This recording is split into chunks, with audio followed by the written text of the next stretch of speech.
जम्मू कश्मीर में 9 दिन बाद स्थानीय निकायों के चुनाव होने वाले हैं, लेकिन एनडीटीवी की टीम ने पाया कि गुपकार गठजोड़ के उम्मीदवार कुछ इलाकों में प्रचार नहीं कर पा रहे, जबकि बीजेपी के उम्मीदवार हर जगह जाने को आजाद हैं।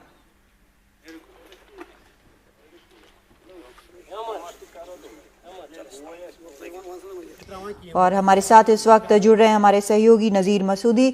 नजीर, वहां पर जो जानकारी आ रही है, पुलिस ये कह रही है कि इनकी सुरक्षा के लिए इनको इस तरह से रेस्ट्रिक्ट किया गया है। आपने क्या देखा? देखिए, जहां तक मेरी जो बात हुई उन लोगों से जहां जहां मैं गया, जैसे आप दृश्य में देख सकते हैं, बीजेपी का कैंडिडेट हो तो वो जा सकता है कहीं भी, लेकिन जो अपोजिशन के कैंडिडेट है उनका ये आरोप है कि उन्हें सुरक्षा के कैंपों में रखा गया है, एकोमोडेशन में रखा गया, और सुरक्षा के नाम पे उनकी जो एक्टिविटीज को बंद कर दिया गया है। वो घर भी नहीं जा सकते हैं, कहीं कैंपेन के लिए भी नहीं जा सकते हैं। पुलिस का मानना है कि यह सारी जो उनके लिए की गई है उनकी सुरक्षा के लिए की गई है। लेकिन जब हम बात कर रहे हैं इन्हीं कैंडिडेट से, एक कैंडिडेट ने कहा कि क्या यह गुनाह है कि यहाँ मैं इलेक्शन लड़ रहा हूँ और मुझे एक कैदी की तरह यहाँ उसके साथ बर्ताव किया जा रहा है। दूसरा एक था जो 80 साल का बुजुर्ग था, उसने कहा कि मैंने इलेक्शन लड़ के क्या गुनाह किया, मुझे वो कह रहा था खुदा के लिए आप मुझे यहाँ से छोड़ दो, घर जाना चाहता हूँ। यह हालत थी एक ऐसे कैंप में यहाँ जो पुलवामा जिले में। उसके साथ ही जब मैं यहाँ शोपियां में देखा तो वहाँ बीजेपी का कैंडिडेट वहाँ कैंपेन कर रहा था, और उसके साथ वहाँ जो पुलिस अधिकारी थे, जो पुलिस गार्ड्स थे उसके साथ थे, और जहाँ जाना वो चाहता था जा सकता था।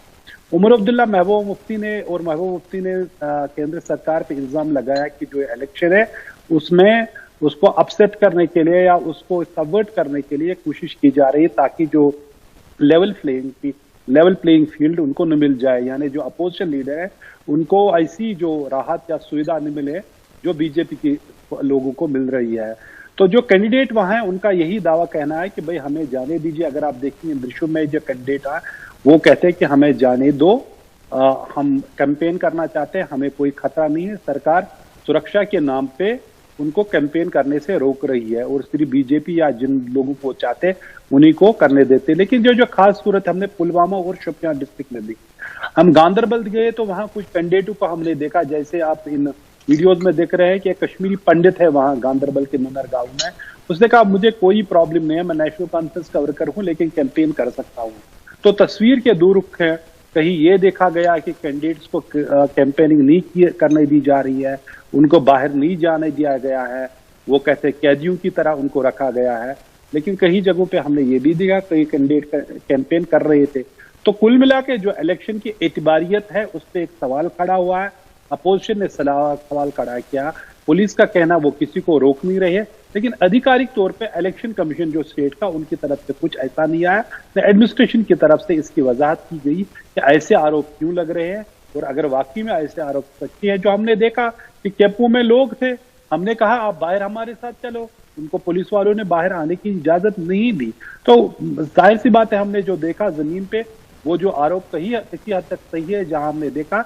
जबकि हम ये भी बता रहे हैं कि गांधरबल में हम कुछ कैंडिडेट से मिले, उनने कहा कि हम नेशनल कॉन्फ्रेंस से हैं और हम जा सकते हैं, खासतौर पे पंचायत इलेक्शन के लिए कैंपेन करने के लिए, हम पे कोई दबाव नहीं है। वो एक ने ये भी कहा कि अगर उन्हें सुरक्षा उस पर ठूस दी गई तो वो शायद अपना जो नॉमिनेशन पेपर है वो भी वापस निकालेगा। कुल मिला के जो पहला इलेक्शन हो रहा है धारा 370 को खत्म करने के बाद जम्मू कश्मीर में, उसकी एतबारियत पे उंगलियां उठाई जा रही है। और आज हमने देखा कि प्रधानमंत्री ने भी इस हवाले से एक मीटिंग की दिल्ली में, जो कल यहाँ बड़ा एक हमला हुआ, और हमले की जो पुलिस ने कहा कि कोशिश की जा रही थी, नगरोटा में उसको नाकाम बनाया गया, 4 मिलिटेंटों को मारा गया, भारी मात्रा में बंदूकें और बारूद वहां से ट्रक से बरामद किया गया, और प्रधानमंत्री ने उसकी एक मीटिंग ली कि किस तरह इलेक्शन को वहां वो खराब करने के लिए एक बड़ा हमले की साजिश को नाकाम बनाया गया। तो कुल मिला के जो एक लोकल इलेक्शन है एक बड़ा सिग्निफिकेंट बन रहा है, क्योंकि जब प्रधानमंत्री की लेवल तक इस पे मीटिंग हो रही है तो जाहिर सी बात है एक इलेक्शन न सिर्फ दिलचस्प बन सकता है बल्कि यहाँ की सियासत और परसेप्शन के लिए काफी अहम है। उसके नताज क्या होंगे वो बड़े अहम रखते हैं। क्या गुपकार गठबंधन इसको जीतेगा या बीजेपी जीतेगी, ये सबसे बड़ा सवाल है। जी बिल्कुल। तो बिल्कुल बहुत शुक्रिया आपका नज़ीर इस पूरी जानकारी के लिए।